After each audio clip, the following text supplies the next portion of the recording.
भाद्रपद पूर्णिमा से अश्विन माह की कृष्ण पक्ष की अमावस्या तक के 16 दिनों को पितृपक्ष कहते हैं, जिसमें हम अपने पूर्वजों की सेवा करते हैं। इस बार पितृपक्ष 17 सितंबर से लेकर के 2 अक्टूबर तक रहेंगे।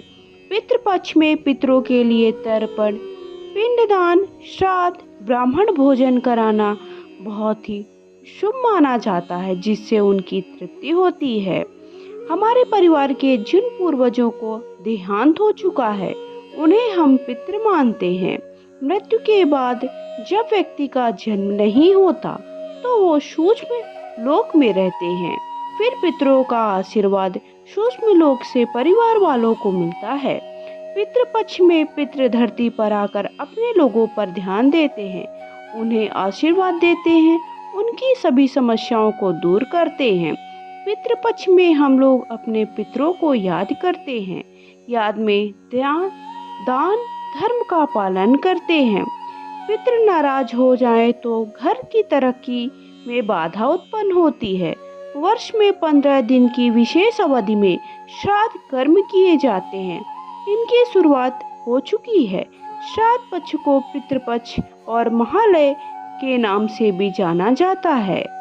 अश्विन मास के कृष्ण पक्ष की प्रतिपदा तिथि से शुरू होकर सर्व पितृ अमावस्या तक पितृपक्ष या श्राद्ध पक्ष कहलाते हैं। पितृपक्ष की अलग अलग तिथियां होती हैं, तो आप अपने घर में जिस दिन पितृ का श्राद्ध करना है, वो आप अपने घर वालों से पूछ सकते हैं। कुछ ऐसे होते हैं जिनका हमें नहीं पता होता, तो हम कैसे करें?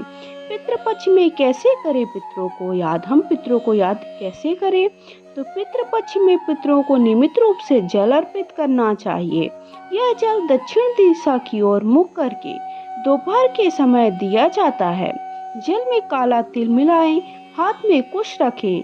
जिस दिन पूर्वज की देहांत की तिथि होती है, उस दिन अन्न और वस्त्र का दान करें। उस दिन किसी निर्धन को भोजन कराएं, ब्राह्मण को भोजन कराएं, ब्राह्मणों को यथासंभव दान दक्षिणा दें। इसके बाद पितृपक्ष के कार्य समाप्त हो जाते हैं। पितृ का तर्पण कैसे करना चाहिए? तो प्रति सूर्योदय से पहले एक जुड़ी ले लें और दक्षिणी मुखी होकर वह जुड़ी पीपल के पेड़ के नीचे स्थापित करें। एक लोटे में थोड़ा गंगा जल, बाकी सादा जल भरकर लोटे में थोड़ा दूध, बूरा, काले तिल, जौ डालकर 1 चम्मच से कुसा की जुड़ी पर 108 बार जल चढ़ाएं। प्रत्येक चम्मच जल पर अलग अलग मंत्रों का उच्चारण करें। पितरों को कौन जल अर्पित कर सकता है, ये भी बहुत बड़ी बात होती है कि पितरों को जल कौन अर्पित करे। देखिए, घर पर बड़ा बेटा भी होता है, छोटा बेटा भी होता है।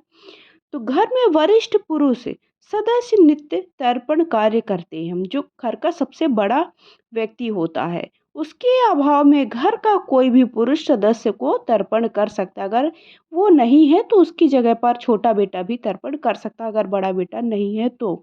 पौत्र और नाती को भी तर्पण और श्राद्ध करने का अधिकार होता है। साथ ही वर्तमान में स्त्रियां भी तर्पण और श्राद्ध का कार्य करती हैं।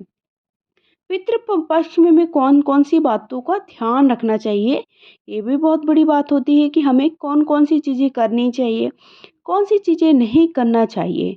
तो इस अवधि में दोनों बेला में स्नान करके पितरों को हमेशा याद करें। कुतुब बेला में पितरों को तर्पण दे और इसी बेला में तर्पण का विशेष महत्व भी होता है।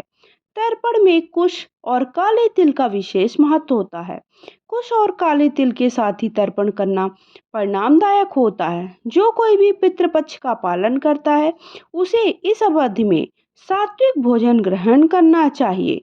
पितरों को हल्की सुगंध वाले सफेद फूल ही अर्पित करें। तीखे सुगंध वाले कोई भी फूल अर्पित ना करें। इसके अलावा जहाँ पर भी आप तर्पण कर रहे हैं या फिर पितरों को आप पानी दे रहे हैं, वहाँ पर इस बात का ध्यान रखें कि गंदगी ना रहे, साफ सफाई रहे। लीप पोत करके आप वहाँ पर ही आप तर्पण करें, उन्हें जल दें। साथ ही साथ वहाँ जूते चप्पल ना रखें, कोई भी गंदी चीज़ें ना रखें। दक्षिण दिशा की ओर मुख कर ही हमेशा पितरों का तर्पण करना चाहिए और उन्हें पिंडदान करना चाहिए। पितृ पक्ष में हर रोज गीता का पाठ करना भी बहुत ही फलकारी होता है। वही कर्ज लेकर या दबाव में कभी भी कोई भी श्राद्ध के जो काम है वो हमें किसी से कर्ज लेकर नहीं करना चाहिए। जितना है उतने में ही करना चाहिए। साथ ही साथ हमें उन्हें हवन अवश्य करना चाहिए पितरों के। जब आप तर्पण करते हैं या फिर उनकी श्राद्ध करते हैं तो हमें हवन अवश्य करना चाहिए। पितरों को प्रसन्न करने के लिए कौन कौन से काम करने चाहिए? तो पितृपक्ष में कोई जानवर या पक्षी आपके घर आए तो उसे भोजन अवश्य करें, उसे मारकर कभी भी भगाना नहीं चाहिए। पूर्वन इस रूप में भी आपसे मिलने आ सकते हैं। पितृपक्ष में हमेशा पत्तल पर ही भोजन करें, ब्राह्मणों को भी पत्तल पर ही भोजन कराएं, वो बहुत ही ज़्यादा फलदायी होता है। पितृपक्ष में हमें कौन कौन सी चीज़ें दान नहीं करनी चाहिए? कभी भी बचा हुआ खाना का दान ना करें। तेल का दान करना भी गलत माना जाता है। काले कपड़े, पुराने कपड़े, चमड़े की चीजें और लोहे के बर्तन का दान हमें पितृपक्ष में नहीं करना चाहिए। तो पितृपक्ष में हमें कौन से काम करने चाहिए? ये 15 दिन है। अगर आपके कोई भी पितृ हैं जिनका आप श्राद्ध कर रहे हो और जिनको आप तर्पण कर रहे हो तो इस बातों का ध्यान रखें कि अगर आप पितृपक्ष में उनकी श्राद्ध करते हैं तो इन चीज़ों का दान ना करें।